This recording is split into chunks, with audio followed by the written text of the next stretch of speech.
একদিন হজরত মুসা আলাইহিসসালাম বনি ইসরায়েলদের একটি বিশাল জনসমাবেশে উপদেশ দিচ্ছিলেন। তিনি বললেন, হে বনি ইসরায়েলেরা, তোমরা তোমাদের প্রতি আল্লাহ তাআলার দেওয়া অগণিত নেয়ামতগুলোর কথা স্মরণ করো। তোমরা ফেরাউনের দাসী ছিলে, আল্লাহ তাআলা তোমাদেরকে সেই দাসত্বের শৃঙ্খল থেকে মুক্তি দান করেছেন। আল্লাহ তোমাদের শত্রু ফেরাউনকে সাগরে নিমজ্জিত করে মেরেছেন এবং তোমাদেরকে মুক্তি দান করেছেন। তিনি তোমাদেরকে হেদায়েতের জন্য তাওরাত কিতাব দান করেছেন এবং একজন জলিলুল কদর নবী দান করেছেন, যার সঙ্গে আল্লাহ তাআলা সরাসরি কথা বলেন। আর তিনি সেই নবীকে অগাধ জ্ঞান ও প্রজ্ঞা দান করেছেন। এমন সময়ে একটি লোক দাঁড়িয়ে প্রশ্ন করল, হে আল্লাহর নবী, আপনি আমাদের জন্য পয়গম্বর হিসেবে এসেছেন, আর আমরা আপনাকে মহাজ্ঞানী বলেই মনে করি। তবুও আমাদের মনে একটি কথা জানতে খুবই বাসনা হচ্ছে, আর তা হলো এই যে, বর্তমান দুনিয়াতে আপনার চাইতে বড় জ্ঞানী ব্যক্তি আর কেউ কি আছে? লোকটির প্রশ্ন শুনে হজরত মুসা আলাইহিসসালাম কিছুক্ষণ চিন্তা করে জবাব দিলেন, আমি যেহেতু এই জামানার নবী, অতএব আল্লাহ তাআলা আমাকে যত জ্ঞান বুদ্ধি দান করেছেন, তত জ্ঞান বুদ্ধি ও এলেম আর কাউকে দেওয়া হয়নি। অতএব নিঃসন্দেহে আমি এই যুগের সর্বাপেক্ষা শ্রেষ্ঠ আলেম ও জ্ঞানী ব্যক্তি। হজরত মুসা আলাইহিসসালামের এই জবাবটি এক অর্থে সঠিক ছিল, কেননা তিনি আল্লাহ তাআলার শ্রেষ্ঠ পয়গম্বরদের অন্তর্ভুক্ত ছিলেন।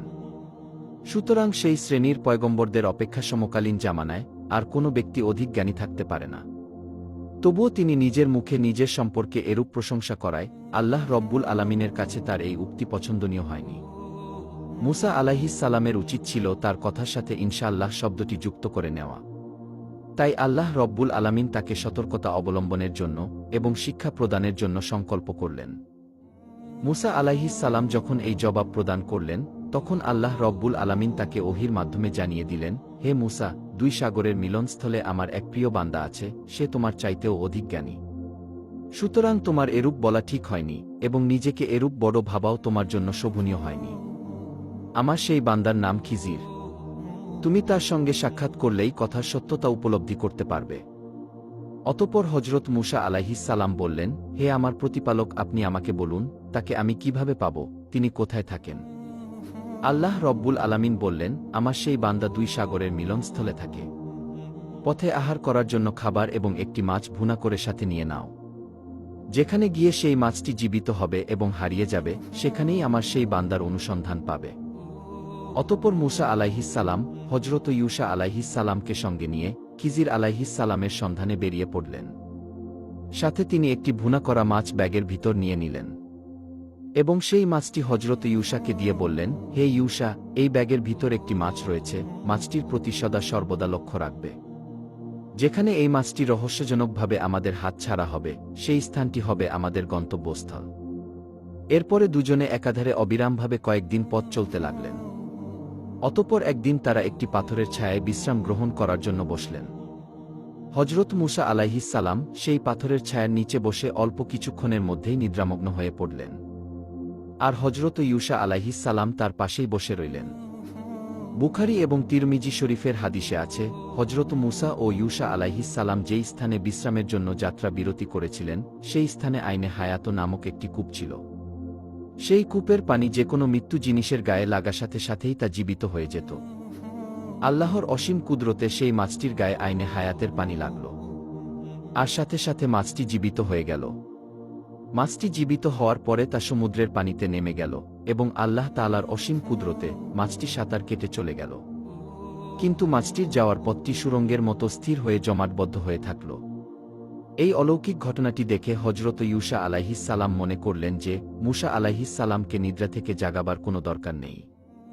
তিনি ঘুম থেকে উঠলেই তাকে এই ঘটনা জানিয়ে দিবেন। কিন্তু আল্লাহর কি অপার মহিমা, ইউসা আলাইহিসসালাম এমন একটি গুরুতর ব্যাপার সম্পূর্ণরূপে ভুলে গেলেন। অতঃপর হজরত মুসা আলাইহিসসালাম যখন নিদ্রা হতে জাগ্রত হলেন, ইউসা আলাইহিসসালাম তাকে এই বিষয়ে কোনো কিছুই জানালেন না। সুতরাং মুসা আলাইহিসসালাম এবং তার সঙ্গী ইউসা দুজনে মিলে আবার সমুদ্রের তীর ধরে পথ চলতে লাগলেন। সেই দিনের অবশিষ্ট অংশ এবং দীর্ঘক্ষণ চলার পর হজরত মুসা আলাইহিসসালাম তার সঙ্গী ইউসা আলাইহিসসালামকে বললেন, দুপুরের খাবার বের করো, আমরা এই সফরে খুবই ক্লান্ত হয়ে পড়েছি। তাফসিরে কুরতুবিতে উল্লেখ করা হয়েছে যে, মুসা আলাইহিসসালাম ও তার সঙ্গী ইউসা আলাইহিসসালাম একাধারে কয়েকদিন পথ চলেছিলেন, কিন্তু তাদের তেমন কোনো ক্লান্তি অনুভব হয়নি। যখন তারা সেই স্থানটি অতিক্রম করে চলে গেল, তখন ক্লান্তি তাদের উপর ভীষণভাবে চেপে বসেছিল। আর এই কারণেই হজরত মুসা আলাইহিস সালাম খাবার অনুসন্ধান করেছিলেন। তখন হজরত ইউসা আলাইহিস সালাম বললেন, হুজুর, আপনার কি মনে আছে, আমরা পাথরের ছায়ার নিচে বিশ্রাম গ্রহণ করছিলাম, সেই স্থানে ব্যাগে থাকা মাছটি জীবিত হয়ে সমুদ্রে চলে গিয়েছিল। কিন্তু এই কথাটি আপনাকে মনে করিয়ে দিতে আমার একেবারেই মনে ছিল না। হজরত মুসা আলাইহিস সালাম তখন বললেন, আমি কি তোমাকে খুব বেশি দায়িত্ব দিয়েছিলাম? আমি তো তোমাকে কেবল এতটুকুই দায়িত্ব দিয়েছিলাম যে মাছটি যেই স্থানে জীবিত হবে আমাকে মনে করিয়ে দিবে। ইউসা আলাইহিস সালাম বললেন, জি হুজুর, আপনি ঠিকই বলেছেন, আমাকে খুব বেশি দায়িত্ব দেওয়া হয়নি।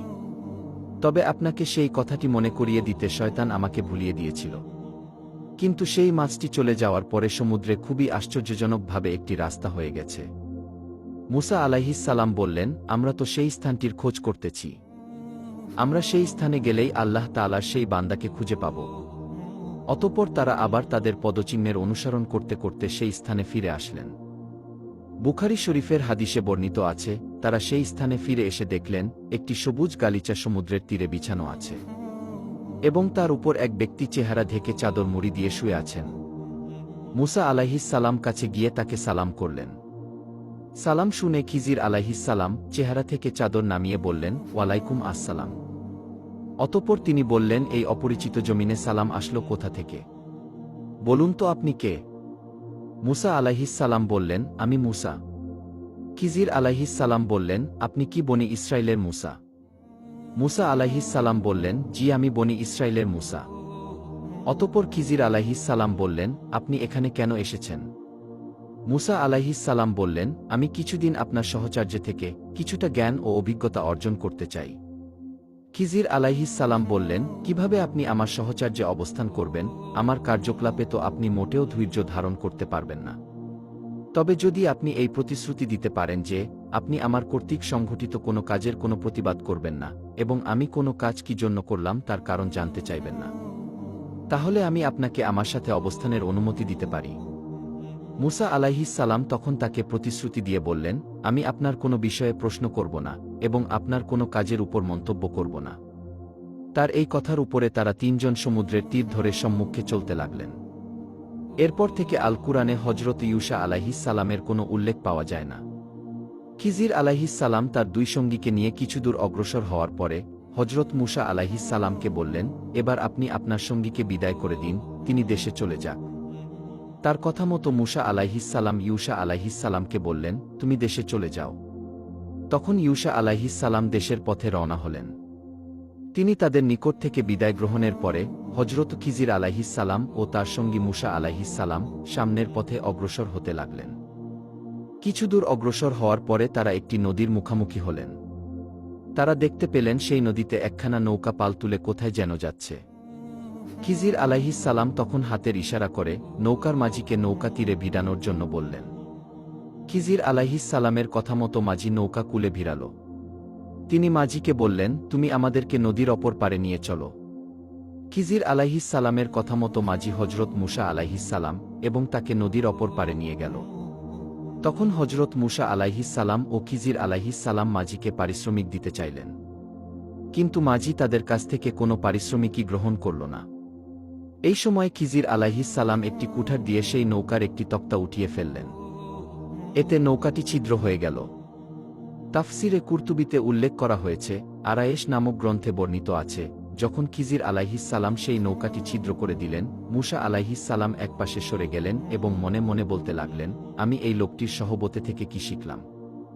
এর চেয়ে বনি ইসরায়েলদের মাঝে ছিলাম, ভালোই তো ছিলাম। তাদেরকে আল্লাহর কিতাব তেলাওয়াত করে শোনাতাম, তারা আমার আনুগত্য করত। অতঃপর খিজির আলাইহিস সালাম তাকে বললেন, হে মুসা, তুমি কি চাও তোমার অন্তরের কথাগুলির ব্যাপারে আমি তোমাকে জানিয়ে দেই? মুসা আলাইহিস সালাম বললেন, জি বলুন। খিজির আলাইহিস সালাম তখন বললেন, তুমি এই সব কথাগুলো অন্তর দিয়ে ভাবছ? মুসা আলাইহিস সালাম বললেন, জি, আপনি সত্য কথাই বলেছেন। এরপর মুসা আলাইহিস সালাম তাকে বললেন, যেই মাঝি আমাদের থেকে কোনো পারিশ্রমিক গ্রহণ করল না, বরং বিনা পারিশ্রমিকে আমাদেরকে নদী পার করিয়ে দিল, আপনি তার নৌকাটিকে এভাবে ছিদ্র করে দিলেন কেন? আপনি কি নৌকার আরোহীদেরকে ডুবিয়ে মারার জন্য এই কাজটি করলেন? আপনার এই কাজটি অত্যন্ত আপত্তিকর।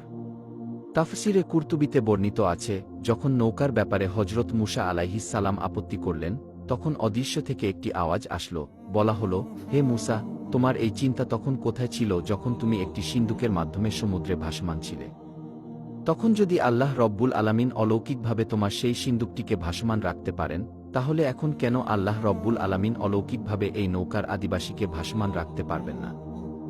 মুসা আলাইহিস সালামের এরূপ আপত্তি শুনে খিজির আলাইহিস সালাম বললেন, আমি কি পূর্বেই আপনাকে বলিনি যে আপনি আমার সঙ্গে ধৈর্য রক্ষা করতে পারবেন না? শেষ পর্যন্ত আপনি প্রতিশ্রুতি ভঙ্গ করলেন। মুসা আলাইহিস সালাম তখন বললেন, দেখুন, আমার একদম মনে ছিল না। অতএব আপনি আমার এই ব্যাপারটি তত গুরুত্ব দিবেন না। আশা করি আমার এই কাজকে আপনি একটু হালকা নজরে দেখবেন, আর এটাকে প্রথম ভুল হিসেবে ক্ষমা করবেন। খিজির আলাইহিস সালাম তখন বললেন, ঠিক আছে, আপনার এই ভুলটি মার্জনা করা হলো।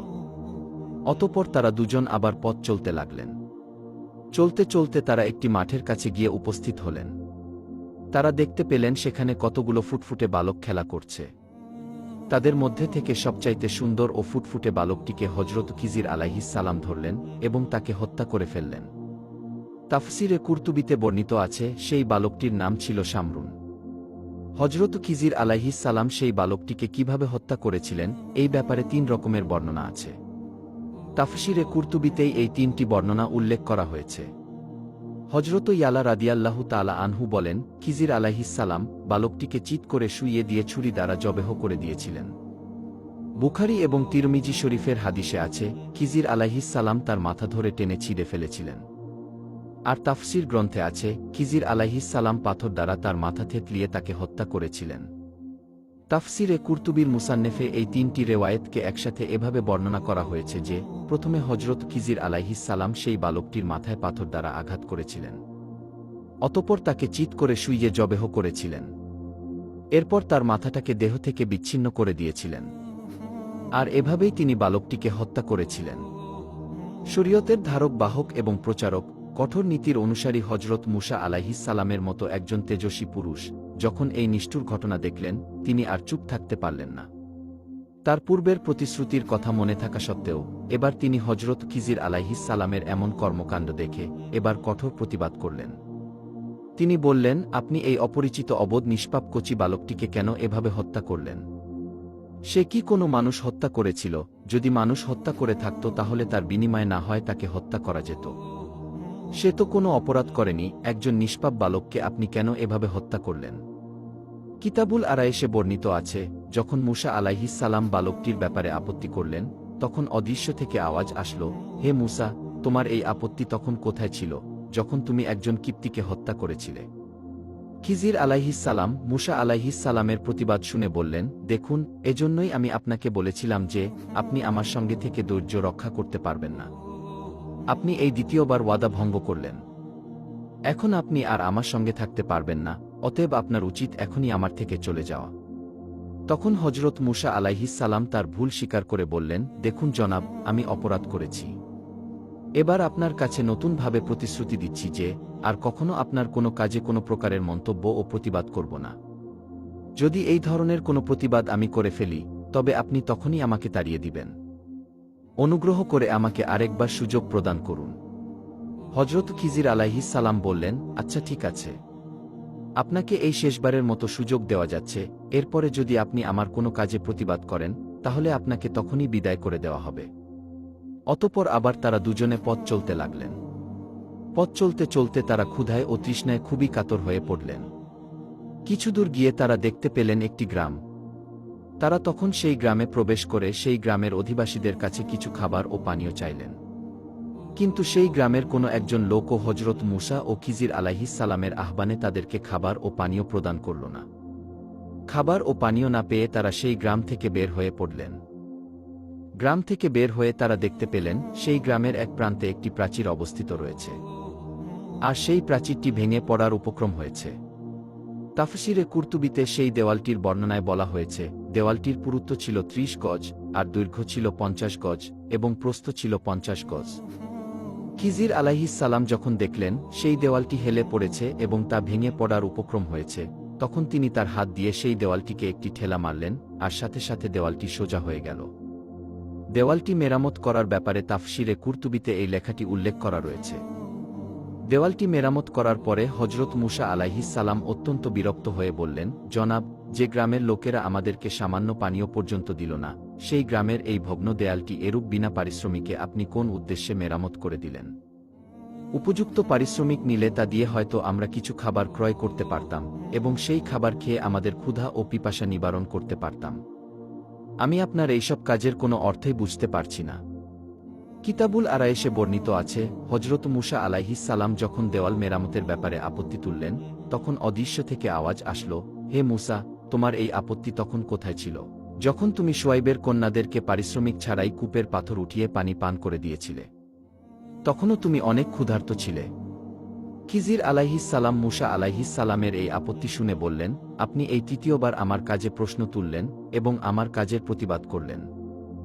এইবার আর আপনাকে আমার সঙ্গে কিছুতেই রাখতে পারছি না। আপনি এখন থেকেই আমার থেকে বিচ্ছিন্ন হয়ে যান। বুখারী ও মুসলিম শরীফে বর্ণিত আছে, রাসূল সাল্লাল্লাহু আলাইহিস সালাম বলেছেন, আল্লাহ তাআলা আমাদের উপর এবং হজরত মুসা আলাইহিস সালামের উপর রহম করুন। যদি তিনি আরও একটু সময় ধৈর্য ধারণ করতে পারতেন, তাহলে আরও অনেক আশ্চর্যজনক বিষয় তিনি দেখতে পারতেন। কিন্তু তিনি তাড়াহুড়া করে বলে ফেললেন, এরপরে আর কোনো আপত্তি করলে আমাকে আর সঙ্গে রাখবেন না। অতঃপর খিজির আলাইহিস সালাম বললেন, কিন্তু আপনি চলে যাওয়ার পূর্বেই আমি আমার এই কাজের রহস্যগুলি আপনার সামনে বর্ণনা করে দিচ্ছি। প্রথমে আমি যেই নৌকাটিকে ত্রুটিযুক্ত করে দিয়েছিলাম, সেই নৌকাটি ছিল কিছু দরিদ্র ও মিসকিন লোকের। তাফসিরে ইবনে কাছিরে বলা হয়েছে তাদের সংখ্যা ছিল 7 জন এবং তাদের প্রত্যেকেই এক একটি দুরারোগ্য ব্যাধিতে আক্রান্ত ছিল। খিজির আলাইহিস সালাম আরও বললেন, সেই নৌকার উপার্জন দ্বারাই তাদের সংসার চলত। কিন্তু তাদের পশ্চাতেই ছিল একজন জালিম রাজা, যে দেশের ধনী দরিদ্র নির্বিশেষে প্রত্যেকের নিখুঁত নৌকাগুলি দখল করে যুদ্ধের কাজে লাগাচ্ছিল। আমি যদি সেই নৌকাটিকে ত্রুটিযুক্ত না করে দিতাম, তাহলে রাজার নিষ্ঠুর কর্মচারীরা এসে তাদের কাছ থেকে জোরপূর্বক সেই নৌকাটি দখল করে নিত। আর এ কারণেই আমি নৌকাটিকে ত্রুটিযুক্ত করে সেই জালিম রাজার হাত থেকে গরিব লোকদের নৌকাটি বাঁচিয়ে দিয়েছিলাম। অবশ্য তারা পরবর্তীতে সেই নৌকাটিকে অল্প পরিশ্রমের মাধ্যমেই পুনরায় মেরামত করে নিতে পারবে। হজরত খিজির আলাইহিস সালামের উত্তর শুনে মুসা আলাইহিস সালাম বললেন, এরূপ উদ্দেশ্যে নৌকাখানি ভেঙে ফেলা তো খুবই উত্তম কাজ হয়েছে। অতঃপর খিজির আলাইহিস সালাম আবার বললেন, হে মুসা, এরপর আমি যে বালকটিকে হত্যা করেছি, ওই বালকটির ভিতরে নাস্তিকতার বীজ নিহিত ছিল। সে কাফেরের স্বভাব ও চরিত্র নিয়ে জন্মগ্রহণ করেছিল, অথচ তার পিতামাতা ছিল অত্যন্ত ধার্মিক। আমার ভয় হচ্ছিল যে ওই বালকটি প্রাপ্তবয়স্ক হয়ে জোর জুলুম করে তার পিতামাতাকেও কুফরিতে লিপ্ত করবে, যার ফলে সে তার পিতামাতাকেও জাহান্নামী করে ছাড়বে। এই কারণে আমি সেই বালকটিকে হত্যা করেছিলাম। অবশ্যই এই ছেলেটির পিতামাতা পুণ্যবান, তাই তারা পুত্রের মৃত্যুতে ধৈর্য ধারণ করবে এবং ধৈর্যের ফলে আল্লাহ রব্বুল আলামিন তাকে এর উত্তম প্রতিদান দান করবেন। এ কথা শুনে মুসা আলাইহিস সালাম বললেন, এই উদ্দেশ্যেই যদি আপনি বালকটিকে হত্যা করে থাকেন, তাহলে তো এটি একটি উত্তম কাজ হয়েছে। অতঃপর হজরত খিজির আলাইহিস সালাম বললেন, এরপর আমি যে প্রাচীরটি মেরামত করে দিয়েছিলাম, সেই প্রাচীরটি ছিল 2 জন এতিম বালকের। বালকদের পিতামাতা অত্যন্ত ধার্মিক ছিল। তারা তাদের সন্তান দুটোর জন্য বেশ কিছু ধনসম্পদ ওই প্রাচীরের নিচে লুকিয়ে রেখেছিল, যাতে তারা প্রাপ্তবয়স্ক এবং বুদ্ধিমান হয়ে ওই ধনসম্পদ প্রাপ্ত হয় এবং ভোগ করতে পারে। কিন্তু যদি ওই প্রাচীরটি ভেঙে পড়ত, তাহলে সেই ধনসম্পদগুলো বের হয়ে পড়ত এবং সেই ধনসম্পদগুলি অন্য লোকদের হাতে চলে যেত। এরূপ ঘটনা ঘটলে ছেলে দুটোর ভাগ্য নষ্ট হয়ে যেত, এজন্যই আমি প্রাচীরটি মেরামত করে দিয়েছিলাম। ঘটনাটি শুনে মুসা আলাইহিস সালাম বললেন, হে খিজির, এরূপ মহৎ উদ্দেশ্য নিয়ে প্রাচীরটি মেরামত করা তো অত্যন্ত সওয়াবের কাজ হয়েছে। অতঃপর হজরত মুসা আলাইহিস সালাম খিজির আলাইহিস সালামের কাছ থেকে বিদায় নেওয়ার পূর্বে তাকে বললেন, আপনি আমাকে কিছু নসিহত করুন। খিজির আলাইহিস সালাম বললেন, সবসময় মুচকি হাসবেন, কখনো অট্ট হাসি দিবেন না। একগুয়েমি ও জিদ পরিত্যাগ করবেন, অনর্থক কাজে সময় নষ্ট করবেন না, আর ভুলকারীদের দোষ চর্চা করবেন না। আর হে ইমরানের পুত্র, আল্লাহর দরবারে বেশি বেশি ক্রন্দন করবেন। এরপরেই হজরত মুসা আলাইহিস সালাম খিজির আলাইহিস সালামের কাছ থেকে বিদায় নিয়ে স্বদেশের পথে রওনা হলেন। প্রিয় বন্ধুরা, এটাই ছিল হজরত মুসা ও খিজির আলাইহিস সালামের বিস্ময়কর ঘটনা। আল্লাহ রব্বুল আলামিন আমাদেরকে এই ঘটনাটি থেকে শিক্ষা গ্রহণ করার তৌফিক দান করুন।